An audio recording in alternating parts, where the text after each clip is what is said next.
2025년 7월 4일 데이 뉴스 헤드라인 브리핑. 안녕하세요. 오늘도 시장과 함께하는 우현미입니다. 7월 4일 금요일, 오늘 하루 시장 흐름과 주요 이슈를 종합해 전해드립니다.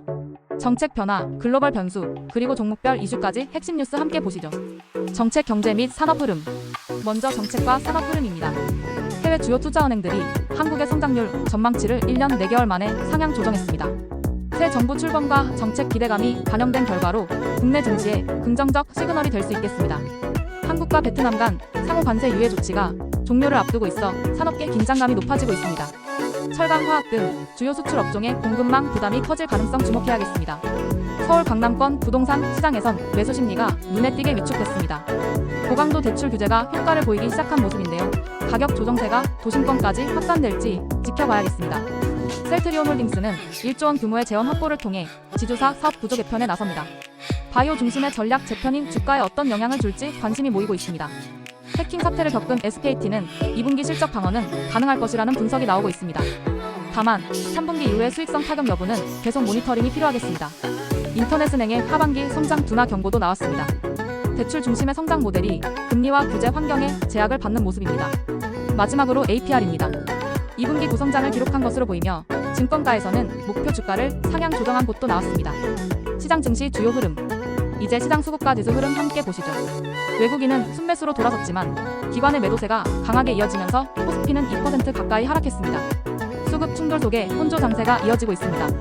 코스피는 3070선에서 숨고르기를 이어갔고 코스닥도 하락 전환했습니다. 기술주 중심의 매도 압력에 유의하셔야겠습니다. 전일 3100선을 돌파했던 코스피는 오늘 외인 기관의 동반 매도로 다시 하락세로 돌아섰습니다. 단기 수급 불균형이 조정의 빌미가 되고 있는 모습입니다. 시가총액 상위 종목들 사이에선 실적과 정책 기대에 따라 순위가 요동쳤습니다. 업종 간 격차가 더욱 벌어질 가능성도 있어 보입니다. 상법 개정안 통과에 따른 정책 호재로 인해 증시가 연고점을 경신하며 코스피 3700선 돌파 가능성까지 제기되고 있습니다. 삼성전자는 외국인의 집중 매수 속에 9개월 만에 최고가를 경신하며 7만전자 복귀 기대감을 키우고 있습니다.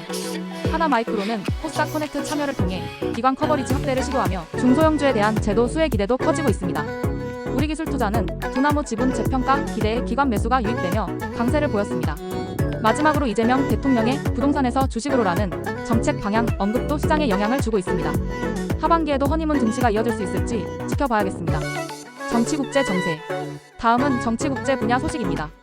트럼프 전 대통령이 추진한 감세 법안이 통과되며 한국의 전기차 태양광 업계가 비상에 걸렸습니다. 청정에너지 보조금 축소가 직접적인 수출 타격으로 이어질 수 있습니다. 한국 정부는 미국과 관세 협의에 돌입합니다. 철강과 알루미늄 등 주요 품목에 대한 유예 연장 여부가 관건입니다. 트럼프 전 대통령은 1012개국의 관세 서한을 발송하겠다고 밝혔습니다. 글로벌 무역 갈등이 다시 고조될 가능성이 커지고 있습니다. 이 감세안으로 미국 내 석유업계는 웃고 전기차 업계는 타격을 받게 된 셈인데요. 산업별 수혜 피해 구분이 더욱 중요해질 것으로 보입니다. 한편 중국발 단체 관광 무비자 연장 소식에 관광 관련 업종은 상승세를 보였습니다. 카지노와 여행주 중심으로 순환 매기 유입이 기대됩니다. 중국 배터리 업체들은 저가 전략을 앞세워 글로벌 점유율을 빠르게 확대하고 있습니다. 국내 배터리 업계로선 대응 전략이 필요한 시점입니다. 주목 종목 섹터 뉴스. 이어서 오늘 시장에서 특히 주목받은 종목과 섹터입니다. 지니틱스는 중국 대주주 회장이 직접 경영권 분쟁에 개입하면서 관련 이슈가 단기 주가에 직접적인 변수로 작용하고 있습니다.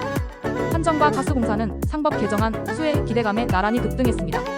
공공요금 정상화 여부가 핵심 관전 포인트입니다. LG화학은 BPA 사업부 매각을 공식화하며 포트폴리오 재편에 속도를 내고 있습니다.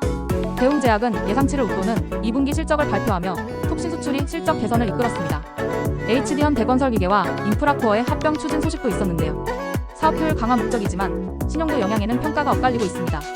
삼성 SDI와 SK온은 중국 배터리의 저가 공세에 맞서 가성비 전략을 앞세운 망간니켈 배터리로 반격에 나서고 있습니다. 방산업체 솔디펜스는 하나 에어로스페이스와 31억 규모의 공급 계약을 체결하며 실적 기대감을 높였습니다. 삼진푸드는 일본 마더식품과의 협업을 통해 계란 가공품 수출 확대에 나서고 있습니다. SAMG 엔터는 티니핑 시즌3를 일본에서 방영하며 콘텐츠 IP의 글로벌 확장을 본격화하고 있습니다. 마지막으로 삼육물산은 이재명 대통령의 탈플라스틱 언급에 힘입어 강세를 보였습니다. 총평 및 마무리 멘트. 오늘 시장은 정책 수혜와 차익 매물, 그리고 미국발 변수가 동시에 작용하면서 전체적으로 숨고르기 흐름을 나타낸 하루였습니다. 정책적으로는 상법 개정안 통과 이후 지주사와 공기업 관련주의 움직임이 엇갈렸고 해외 투자은행의 성장률 상향 조정은 중장기적으로 우호적인 신호가 될 수 있겠습니다. 수급 측면에서는 외국인 매수가 유입됐지만 기관의 강한 매도세가 이어지면서 지수는 상승 탄력을 이어가지 못했습니다. 국제 정치 이슈로는 트럼프 전 대통령의 감세안 통과와 관세 서한 발송 계획이 시장 불확실성을 키웠고 청정에너지 업종에는 직접적인 부담으로 작용했습니다. 반면 종목별로는 실적 기대감과 정책 모멘텀을 바탕으로 선별적인 강세 흐름이 이어졌습니다. 결론적으로는 지금 같은 시장에선 이슈를 중심으로 종목을 선별하는 힘, 그리고 글로벌 리스크와 정책 방향을 균형 있게 읽는 감각이 무엇보다 중요하다고 말씀드릴 수 있겠습니다. 이번 한 주 고생 많으셨고요. 즐거운 주말 보내시기 바랍니다. 월요일에는 알찬 소식으로 다시 인사드리겠습니다. 지금까지 우현미였습니다. 감사합니다.